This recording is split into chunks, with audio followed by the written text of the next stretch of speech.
pour cette séance, on va voir la terminologie sur les noms des maladies. Alors, plusieurs noms de maladies reflètent le symptôme de la maladie. Par exemple, flétrissement bactérien, pourriture, oïdium, mildiou, mosaïque, rouille, anthracnose. Donc là, si vous voulez, la maladie porte ou reflète le symptôme de la maladie. Alors d'autres maladies portent ou reflètent, c'est-à-dire elles dérivent du nom de l'agent pathogène, c'est-à-dire l'AP. Exemple, fusariose causée par fusarium, la verticilliose, la schistothose, la scoquita, septoriose, septoria, donc etc. Alors parfois le nom de la maladie distinctif. Exemple, le Bayoud. Bayoud, c'est une maladie de Dathlius, c'est une fusariose. Œil du paon, c'est une maladie de l'olivier. Donc là, ici, si vous voulez, le nom il est distinctif. Nécrose, mort locale des tissus. Donc, on a des nécroses. Alors, plusieurs maladies cryptogamiques, c'est-à-dire fongiques, causées par diverses espèces de champignons. Par exemple, le Colétotrichum, Cleosporium, Glomerella, etc., ont pour symptômes des nécroses déprimées et sont appelées anthracnoses, telles que l'anthracnose du pois chiche ou du noyer. Alors, les maladies dues aux espèces du genre Ascochyta ont également pour symptômes des nécroses déprimées et sont appelées anthracnose ou ascochytose. Donc là, c'est toujours au niveau des nécroses.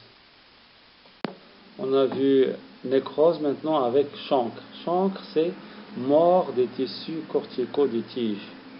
Donc, le cortex égale nécrose plus ou moins profonde des tiges. Donc, c'est une nécrose, mais à l'intérieur. La destruction des tissus atteint souvent les tissus ligneux et engendre un flétrissement. Donc, les tissus ligneux, c'est-à-dire pour les tissus secondaires. Alors là, c'est comme ce schéma indique. Regardez, vous avez le cylindre central, vous avez l'écorce et l'épiderme. Donc le chancre, si vous voulez, c'est un peu prononcé. Elle est profonde. Hein. C'est une nécrose, mais elle est profonde. Regardez une coupe transversale de la tige. Donc elle est à l'intérieur. Là, c'est le chancre. Alors, pour la gale, c'est une altération superficielle d'un organe de la plante.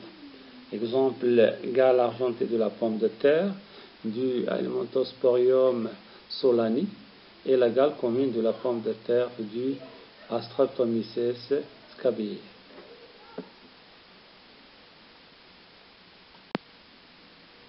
Alors, taches tubéreuses, ce sont des taches de liège rugueuses de certains fruits. Donc, le subère, donc, il est rugueux, devient rugueux. Exemple, le cas de la tavelure du pommier du Aventuria inequalis.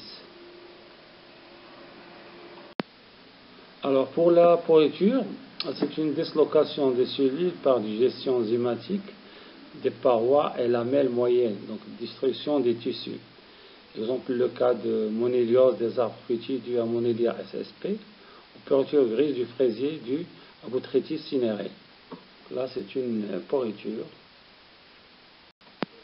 Alors, après avoir vu cette terminologie, on va voir ce chapitre, les principales maladies cryptogamiques des cultures. Donc, on va donner des exemples sur les principales maladies. Maladie de la tomate, parce qu'il englobe tout. Alors, le mildiou. Le mildiou, c'est une maladie causée par Phytophthora infestans. La classe est un Phecomycète.